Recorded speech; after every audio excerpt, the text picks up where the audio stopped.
Hello guys, welcome back to YouTube channel electrical stuff for you. दोस्तों, आज की हमारी इस वीडियो का टॉपिक है कि सिंगल फेस और थ्री फेस मोटर को कितने एम्पेयर का एमसीवी लगाएं। दोस्तों, इस वीडियो में हम बात करेंगे कि हम दो मोटर्स लेंगे जिसकी रेटिंग सेम होगी, बट उसमें एक मोटर सिंगल फेस की होगी और दूसरी मोटर थ्री फेस की होगी। जैसे एग्जाम्पल के तौर पर मैं आपको बताता हूं कि हम एक 5 HP की मोटर की बात करेंगे जिसमें एक मोटर सिंगल फेस की होगी और सेम 5 HP की मोटर की बात करेंगे और वो मोटर हमारे पास 3 फेस की होगी। फिर हम निकाल के देखेंगे कि सिंगल फेस की मोटर को कितने एम्पेयर का एमसीवी लगाएं और ऐसे ही 3 फेस की मोटर को कितने एम्पेयर का एमसीवी लगाएं। दोस्तों, मैंने लास्ट वीडियोस में बात की थी अकेले सिंगल फेस मोटर की और 3 फेस मोटर की कि उसको कितने एम्पेयर की तार लगाएं और कितने एम्पेयर का एमसीवी लगाएं। आज की इस वीडियो में हम दोनों को डिफरेंशिएट करके देखेंगे कि हमारे पास दो मोटर है, एक सिंगल फेस की और 3 फेस की, बट जो उनकी रेटिंग है मतलब पावर रेटिंग है वो सेम है जो कि 5 HP है। तो क्या सेम रेटिंग की मतलब सेम पावर रेटिंग की मोटर सेम एम्पेयर का एमसीवी यूज करेंगे या फिर अलग अलग? क्योंकि यहाँ पर जो इनकी फेस सीक्वेंस है वो अलग अलग है, एक 3 फेस है और दूसरा सिंगल फेस है। तो चलिए दोस्तों, अब हम निकाल कर देखते हैं स्टेप बाय स्टेप। सबसे पहले हम बात करेंगे सिंगल फेस मोटर की। ठीक है दोस्तों, अब इसकी जो हमारे पास पावर रेटिंग है वो 5 HP है। अब दोस्तों, जो मैंने साइड में लिखे हुए हैं एमसीवी रेटिंग्स जो कि मार्केट में अवेलेबल हैं। अब अगर आप ध्यान से देखोगे कि जो एमसीवी की रेटिंग होती है वो एम्पेयर्स में होती है, तो अगर हमें इसमें से कोई भी एमसीवी सिलेक्ट करना है कि हमें कौन सा एमसीवी यूज करना है, तो पहले हमें मोटर का फुल लोड करंट निकालना पड़ेगा कि वो कितना फुल लोड करंट लेगा। फिर उसी हिसाब से इस लिस्ट में से हम सिलेक्ट करेंगे कि कितने एम्पेयर का एमसीवी हमें यूज करना है। तो हमें अगर मोटर के करंट रेटिंग निकालनी हो तो सबसे पहले हमें उसकी पावर को वाटेज में निकालना होगा। जैसे कि यहाँ पर जो पावर है जो HP में है, हमें इसे HP को कन्वर्ट करना पड़ेगा वाट में। ठीक है दोस्तों, अब दोस्तों हमें पता है कि जो 1 HP में 746 वाट होते हैं। ठीक है दोस्तों, अब अगर 1 HP में 746 वाट है तो हमें सिंपल करना क्या है, 5 HP में अगर निकालने हैं तो 5 को हम गुना कर देंगे 746 से, तो हमारे पास 5 HP की वाटेज में रेटिंग आ जाएगी जो कि 3730 वाट बनते हैं। अब दोस्तों इसका मतलब हमारे पास पावर आ गई है 3730 वाट। अब हमने पावर को वाटेज में निकाल लिया है। अब हम फॉर्मूले का यूज करेंगे। तो यहाँ पर दोस्तों सिंगल फेस मोटर की बात कर रहे हैं तो फॉर्मूले का यूज होगा P = B × I × power factor. अब दोस्तों अगर ध्यान दे कि B यहाँ पर वोल्टेज है, I यहाँ पर करंट है और P यहाँ PF यहाँ पर पावर फैक्टर है। अब सिंगल फेस में ध्यान रखिए जो हम वोल्टेज लेते हैं वो हम 230 वोल्ट मान के चलते हैं।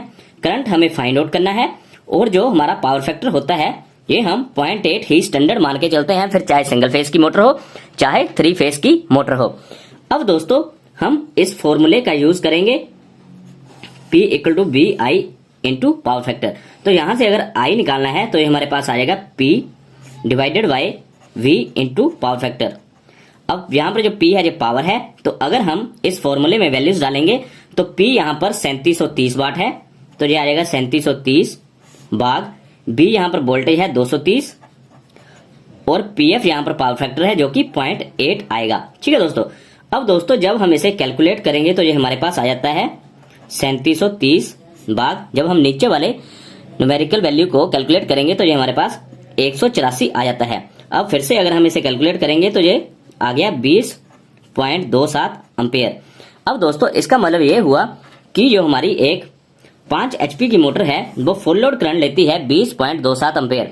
अब अगर हम इस लिस्ट में से देखेंगे तो एक हमारे पास 20 एम्पेयर का एमसीवी आता है, बट हम इस एमसीवी का यूज नहीं कर सकते क्योंकि ये 20.27 एम्पेयर से कम है, तो हमें इससे ज्यादा रेटिंग का एमसीवी यूज करना पड़ेगा। तो यहां से हम सिलेक्ट करेंगे कि हम 25 एम्पेयर का एमसीवी इजीली यूज कर सकते हैं एक 5 HP की मोटर को रन करने के लिए। अब दोस्तों यहां पर कंडीशन ये है कि ये जो मोटर है ये एक सिंगल फेस मोटर है। अब दोस्तों यहां से हमें क्लियर हो गया कि अगर हमारे पास सिंगल फेस 5 HP की मोटर है तो उसके लिए हमें 25 एम्पेयर का एमसीवी यूज करना है। अब दोस्तों हम निकाल के देखेंगे एक 3 फेस मोटर के लिए। अब इस केस में है क्या, जो हमारी पावर रेटिंग है वो सेम है 5 HP। तो हम देखेंगे कि अगर हमारे पास 5 HP की 3 फेस की मोटर है तो क्या उसके लिए भी 25 एम्पेयर का एमसीवी यूज हो रहा है या फिर ज्यादा रेटिंग है या कम रेटिंग है। दोस्तों अगर आपको इसका आंसर पता है तो कमेंट सेक्शन में कमेंट करके बताएं। अब हम फाइंड करके भी देखेंगे। अब दोस्तों फिर से हमें पता है कि अगर हमें एम्पेयर रेटिंग निकालनी है तो हमें जो पावर है वो वाटेज में चाहिए। ठीक है जी, तो यहाँ पर फिर से हमें एचपी को कन्वर्ट करना पड़ेगा वाटेज में। अब हम पता है कि एक एचपी में 746 वाट होते हैं। ठीक है दोस्तों, तो सिंपल फिर से हमें 5 एचपी को अगर वाटेज में निकालना है तो हमें 5 को गुना करना है 746 से, तो ये हमारे पास आ जाएगा 3730 वाट। अब दोस्तों इसका मतलब हमारे पास जो 5 एचपी की मोटर है उसकी वाटेज में पावर रेटिंग आएगी 3730 वाट। ठीक है दोस्तों, अब हम फिर से फॉर्मूला देखते हैं कि हमें कौन से फॉर्मूले का यूज करना है। तो दोस्तों अगर आप ध्यान दें, अब हमारे पास 3 फेस मोटर है, ना कि सिंगल फेस मोटर जो कि पिछले केस में थी। तो हम फॉर्मूला थोड़ा चेंज आएगा, ये फॉर्मूला यूज करेंगे P = √3 into voltage into current into power factor. अब दोस्तों अगर आप ध्यान दोगे इस फॉर्मूले में और इस फॉर्मूले में, तो चेंज क्या आई है कि इस फॉर्मूले में एक √3 की वैल्यू एक्स्ट्रा ऐड हुई है, जबकि बाकी सारे का सारा फॉर्मूला सेम है। अब अगर आप फिर से ध्यान दोगे, यहाँ पर जो वोल्टेज होगी 3 फेस के केस में वो हम 415 वोल्ट मानते हैं, जबकि सिंगल फेस के केस में हमने वोल्टेज 230 मानी थी। और पावर फैक्टर दोस्तों हमारा सेम ही रहेगा 0.8, क्योंकि ये मोटर का एक स्टैंडर्ड है। अगर मोटर की प्लेट पे दिया हो तो हम वो वाला पावर फैक्टर भी यूज कर सकते हैं। अब दोस्तों यहाँ पर हमें करंट फाइंड आउट करना है जो कि I है, तो हम इस फॉर्मूले में से कैलकुलेट करेंगे तो ये आएगा I = P/√3 into voltage into power factor. ठीक है दोस्तों, अब हम इस फॉर्मूले में सारी वैल्यूज एंटर करते हैं, तो ये आएगा I = अब यहाँ पर जो P है वो हमारे पास सेम है 3730 वाट, जो कि सेम इस केस में भी थी। अब √3 की वैल्यू दोस्तों आती है 1.732 इंटू जो हमारे पास वोल्टेज है भी, ये हमारे पास आती है 415 इंटू जो हमारे पास पावर फैक्टर है वो सेम रहेगा 0.8। अब दोस्तों जब हम इसे कैलकुलेट करेंगे तो ये हमारे पास आ जाएगा I = 3730 भाग 575.024। अब अगर आप ध्यान से देखोगे कि जो नीचे वाली वैल्यूज है यहाँ पर चेंज हो गई है, जबकि यहाँ पर 184 थी। ठीक है दोस्तों, अब जब हम इसे फिर से कैलकुलेट करेंगे तो ये हमारे पास आ जाएगा 6.48 एम्पेयर। अब दोस्तों अगर आप ध्यान दोगे तो हमने ये देखा कि जो 5 एचपी की 3 फेस की मोटर है वो 6.48 एम्पेयर लोड ले रही है, जबकि 5 एचपी की सिंगल फेस की मोटर 20 एम्पेयर तक लोड लेती है। तो इसका मतलब 3 फेस मोटर होती है जो वो कम लोड लेती है as compare to single phase की मोटर, जबकि दोनों की पावर रेटिंग सेम है। अब इसके अकॉर्डिंग अगर हम निकाले तो हम 5 एचपी के लिए जो कि 3 फेस की मोटर है कम एम्पेयर के एमसीबी का यूज करेंगे, जो कि हम इस लिस्ट में से निकालेंगे। तो अगर इस लिस्ट में से देखें तो हम 3 फेस 5 एचपी की मोटर के लिए 10 एम्पेयर के एमसीबी का यूज करेंगे। तो दोस्तों अगर आपने ध्यान से देखा हो कि हमने 5 एचपी सिंगल फेस के लिए 25 एम्पेयर का एमसीबी यूज किया, जबकि 5 एचपी 3 फेस की मोटर के लिए 10 एम्पेयर के एमसीबी का यूज किया।